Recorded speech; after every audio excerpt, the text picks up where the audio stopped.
I'm Satoshi Kondo, 22 years old, a new employee assigned to the sales planning department. I joined my top choice company, hoping to work hard and quickly climb the corporate ladder. But once I started working, I realized it was tougher than I imagined to keep up with everyone. I had been too naive. Then one day, after making a series of mistakes, I was feeling down. Man, I really messed up. I know I should switch gears and move on quickly during these times, but it's just so hard. Guess who? Hey, stop it! Even if you ask, I recognize your voice. It's you, Kazumi, isn't it? Correct. What was that all about? Nothing much. I just happened to see you there and felt like teasing you a bit. Well, I'm not a toy for you to pass the time with. A toy, huh? Toys don't have feelings, but your emotions always show on your face, don't they? Mistakes like the one you made? Everyone does them. It's a rite of passage, so don't dwell on it. Okay. Just switch your mindset and make sure you don't make the same mistake again. Kazumi, who's 2 years older than me and a young chief, is always kind and cheers me up. Whenever I'm down, she finds ways to lift my spirits. Ever since I joined, Kazumi has taken a particular interest in me for some reason. She's talented at her job, looks after her juniors well, and is a beauty to boot. I might be a challenging junior now, but I want to someday be a junior she can be proud of. I gradually began to admire and look up to Kazumi. The next day, I was working late alone, struggling to finish a report I'd been assigned. Shoot, I'm getting sleepy. You're still here? Here, drink this. I was just thinking of getting a coffee, thank you. Are you working late too, Kazumi? Yeah, but I'm done now. Since I'm here, why don't I help you finish up faster? Really? Are you sure? I can't just go home knowing my junior is working late all by himself. Kazumi sat next to me and helped with my work. With the woman I admire right next to me, my heart was beating so loudly it was almost embarrassing. It's inappropriate given she's helping me, but the body doesn't lie. You've been glancing my way for a while. Is there something you're unsure about? No, not at all. I just felt bad that you're helping me. We're working at the same company because of fate. It's natural for us to help each other out, right? You're always so positive, Kazumi. Well, we only get one life. We might as well live it positively. Maybe my past experiences made me this way. Past experiences? Wait, is this déjà vu? This situation, it feels like it's happened before. A strange sensation overcame me, as if I had met Kazumi somewhere before. 6 months after joining the company and finally getting accustomed to the job, I was assigned to create a report for a client meeting. Good work. How's the report going? It's going well. I'll definitely finish before the meeting. That's good. Just make sure you thoroughly check it one last time. Understood. The next day, I showed the completed report to my boss. There aren't any mistakes, right? I've checked it thoroughly. It should be fine. You've been with us for half a year now. We can't afford any mistakes from you anymore. My boss took the report and headed for the client's company. After my boss left, and with his repeated emphasis on ensuring there were no mistakes, I began to feel anxious. I decided to open up my computer and double-check the report just to be sure. Shoot! The most crucial graph has the wrong data inputted. Why? I checked it. Maybe I checked it in a daze from exhaustion. What do I do now? This will ruin both my and the company's credibility. I looked around to find someone to consult, but everyone had gone out. Desperate, I called Kazumi. Hello, Kazumi. I need some advice. Are you free right now? What happened? Calm down first. Okay, well, the thing is... After explaining the situation, Kazumi was silent for a moment, seemingly deep in thought. If it's that client, we might be able to make it if we leave now. Which page was the mistake on? Page 4. Got it. Leave it to me. I'll handle it. Thank you so much! Until my boss returned, I was on pins and needles and couldn't focus on my work at all. In the afternoon, both my boss and Kazumi came back to the office. I immediately rushed to them, repeatedly apologizing with a deep bow. I'm truly sorry! What's the matter with you? After all the emphasis on ensuring there were no mistakes. Yes, despite checking, I overlooked it. I can only say I'm truly sorry. I share in the blame for this mistake as well. I'll take responsibility and provide proper guidance from now on. Can we let this slide for today? Thanks to Kazumi, we managed this time. But I'm counting on you to ensure he doesn't repeat this mistake. Understood. I'll ensure proper guidance. Listen, Satoshi, when you make a mistake, reflect on why it happened. If you don't, you won't grow. Got it? Yes, I'm truly sorry. After that, trying to shift my mood, I went to the break room. I thought I'd find you here. Kazumi, thank you for your help earlier. It's okay, but do you have time after work today? Yes, I do. Great. How about we go grab dinner together? Sure. Normally, I'd be thrilled to have dinner with someone I admire, but today, honestly, I wasn't in the mood. However, sensing Kazumi's intentions, I agreed. After work, I was with Kazumi at a nearby izakaya. She was already tipsy, her face turning red. Kazumi, you've had quite a bit. You're drinking fast. How about ordering a soft drink next? I'm not drunk yet. I understand you might want a drink after the stress of my mistake today, but if you have too much, you won't be able to get home safely. Whoa, you're definitely pretty drunk now. Hey, Satoshi, we've known each other for months now. Haven't you noticed something? What are you talking about? You're such a hard worker, but sometimes you just spin your wheels, and you can be so clueless too. Well, I won't deny that. As you know, my first name is Kasumi. Does the name Kasumi ring a bell for you? Kazumi. That's a beautiful name. Anything else? Kazumi. Oh, I get it! Because my name is Satoshi, are you thinking Pokemon?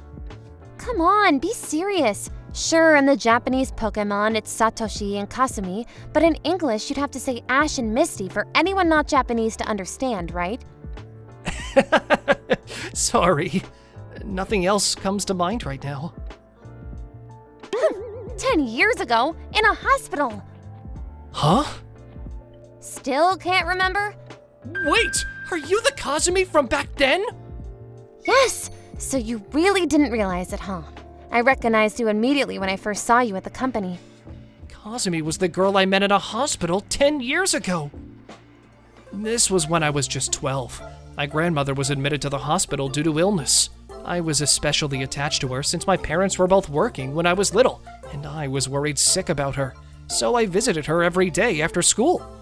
One day, on my way out, I passed the pediatric ward and saw a girl in pajamas hooked up to an IV, gazing out the window. I felt an urge to speak to her. Hey, what are you looking at? Who are you?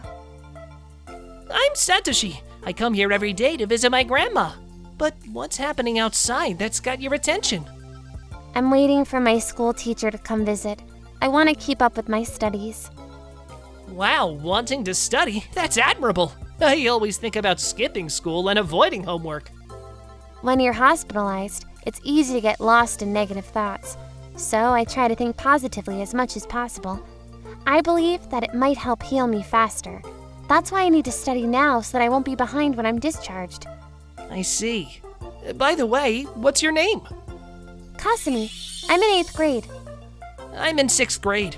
So what do you mean by negative and positive? Being negative means always thinking about bad things, while being positive means always focusing on the good. When you visit your grandma next time and see me, please say hi. Sure, got it. Seeing Kazumi, frail and tethered to an IV, I felt a mixture of emotions I couldn't quite name. From that day on, chatting with Kazumi became a daily ritual after visiting my grandmother. Before long, she stopped gazing out the window and began waiting for me to come out from the neighboring ward. It didn't take much time for a friendship to blossom between us, as we spoke almost daily.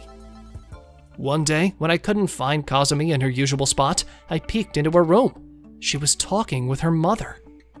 Please, consider the surgery. No, I don't want it. Why are you so against it? If you don't have the surgery, you could... Even with the surgery, there's no guarantee I'll be better, right? I'd rather stay as I am. Kasumi. Even though Kazumi had always expressed wanting to think positively about things, seeing her in such a contrasting state made me feel unbearable. I waited in the corridor for her for a while, but in the end, I left the hospital. The next day, she was back, waiting for me as if nothing had happened. Sorry about yesterday. I had some tests in the morning and was too tired afterwards. I was worried about you. Enough about me. How was school today? What did you have for lunch? Oh, we played soccer in PE. For lunch, we had my favorite seaweed rice. I wish I could go to school too. Tell me more. Kazumi enjoyed hearing about my school life, but she always seemed a bit wistful. About a month later, I started to get worried seeing Kazumi becoming weaker by the day. I need a major surgery to get better, but the chances of success are low. What?